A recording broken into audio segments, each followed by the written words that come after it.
Berarti memang tempat itu memang minoritas gitu. Iya, minoritas. Nah, Kalau kiranya di sana cuma 2%. 2% Dari Islam. Samosir ini bisa nomor satu contoh kerukunan umat beragama di Indonesia.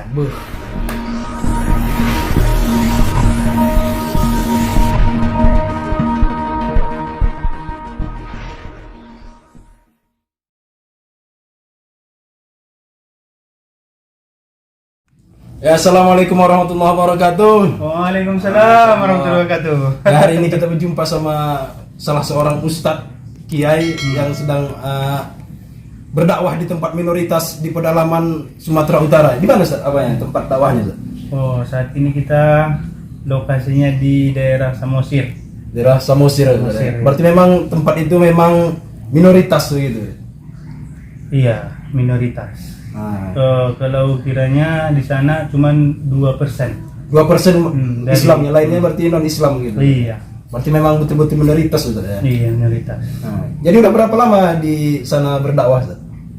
Sekitar 1,5 tahun. 1,5 tahun, cukup lama juga lah Ustaz ya. Lama. Tentunya mungkin banyaklah pengalaman-pengalaman yang dirasakan bergabung dengan masyarakat di sana ya kan. Iya. Nah, jadi kira-kira Ustaz, apalah kesan atau yang dirasakan selama berdakwah di sana? Kesenangannya, mungkin kesenangannya dulu nih Ustaz.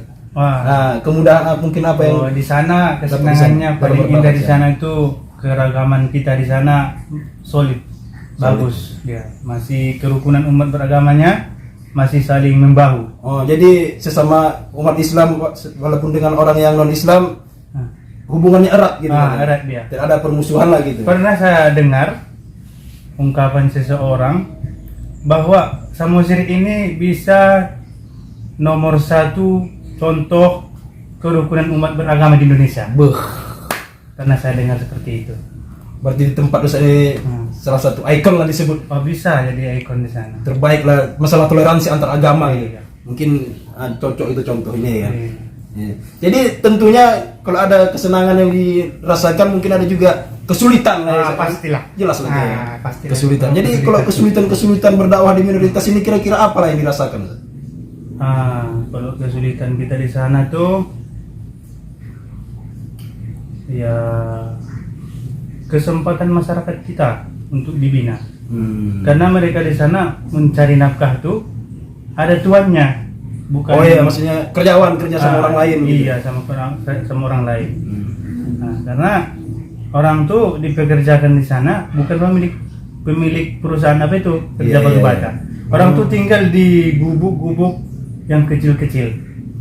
Berarti ekonominya menengah ke bawah lah di Iya, sana. ekonomi menengah ke bawah. Dan di sana yang kita bina ini ada juga orang Jawa. Nah, ada orang Jawa, ada orang Batak Iya. di sana. Jadi orang-orang yang muslim di sana itu ketika kita menyampaikan dakwah misalnya ceramah itu, apakah orang itu menerima dengan baik atau ada yang kira-kira tidak mau menerima dakwah kita gitu Ustaz? Dulu awal-awal kita ke sana tuh orang tuh merasa sangat bahagia, senang karena ada yang memperhatikan, ada yang peduli kepada Iya. kami katanya gitu. Nah, dan kita pun semangat pada waktu itu. Oh iya, pertama. Dan pada akhirnya saat ini sudah mulai merusut entah apa masalah yang terjadi. Inilah kesulitan Yang dihadapi. mengembalikan semangatnya itu. Oh iya, iya. Berarti selama ini seharusnya mereka itu betul-betul mengharapkan ada embun sejuk yang masuk ke tempat mereka untuk mengajarkan ilmu-ilmu agama gitu. Iya. Mengajarkan ilmu agama karena mereka di sana memang sangat minimkan pemahaman agama itu. Oh iya, iya. Berarti yang diajarkan juga ilmu-ilmu dasar lah begitu Ustaz. Dan paling senangnya awal di sana, kita di sana yang membina di sana itu, syukur-syukur mereka masih mempertahankan keislaman mereka sudah cukup bagi kita. Di daerah minoritas. Iya. Jadi masih ada situ Ustaz yang mu'allaf lah dikatakan gitu. Oh, ada. Banyak juga mu'allaf di sana. Kalau di sana mualaf tuh banyak. Banyak lah Ustaz. Itu juga yang ikut termasuk yang dibimbing Ustaz ya. Oh, di sana juga ada yang berprofesi Ustadz Darul Mu'allaf namanya. Oh ya, memang untuk membina mu'allaf di sana. Ada. Nah, itu tadi kan tantangan tentang langsung kepada objek dakwah itu Ustaz. Ya. Lalu gimana kalau tantangan kita dalam berdakwah ini, apakah ada orang non muslim yang menghalang-halangi begitu misalnya Ustaz? Dalam kita berdakwah menyampaikan agama Islam, ajaran Islam di sana gitu. Sebetulnya begini, kalau kita tidak menyinggung agama mereka itu, orang tuh tidak akan menghalangi kita. Nah, berarti Yang menjadi masalah itu ketika kita masuk ke ruang lingkup pemahaman mereka dan kita membuat istilahnya kita mengusik agama mereka. agama mereka, disitulah baru timbul nanti saling hujat-menghujat itu. Iya, sikut mengikut ya. Iya. Jadi selama ini sampai saat ini belum ada lagi gesekan-gesekan antar umat beragama di sana. Selama di sana. Alhamdulillah Aman lagi. aman dengan kita kerjasama. Dan awal-awal di sana kita mendirikan majelis pengajian kita di sana itu awalnya kita dilarang untuk mendirikannya di tanah pemilik perusahaan apa itu batu bata itu. Jadi pada waktu itu kita minta surat domisili di sana. Ya, untuk tinggal di sana. Ke kepala desa nggak dikasih. Pada waktu itu nggak dikasih. Jadi beberapa kali kami jumpai ke kepala desa itu nggak dikasih, kecuali dikasih syarat harus mendapatkan tanda tangan 40 rumah tangga. Baru rumah tangga. Istilahnya tanda tangan petisi lah gitu. Orang yang di lingkungan sekitarnya. Iya, untuk membolehkan persetujuan orang di sana betul-betul ingin mendirikan majelis ini tadi. Iya.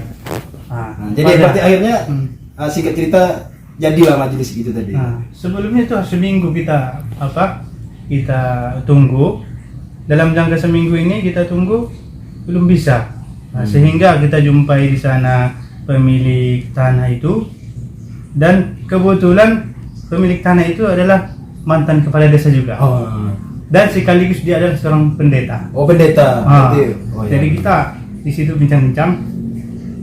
Kita ingin mendirikan di sini pengajian untuk anak-anak sama pekerja di sini agar mereka mendapat bimbingan keagamaan dan mencerdaskan anak-anak kita di sana.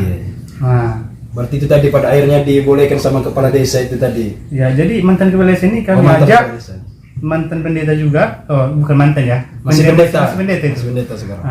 Masih pendeta, kita ajak ke kepala desa itu supaya dia bisa ngomong dan meminta surat izin domisili tadi. Surat izin domisili majelis taklim kita.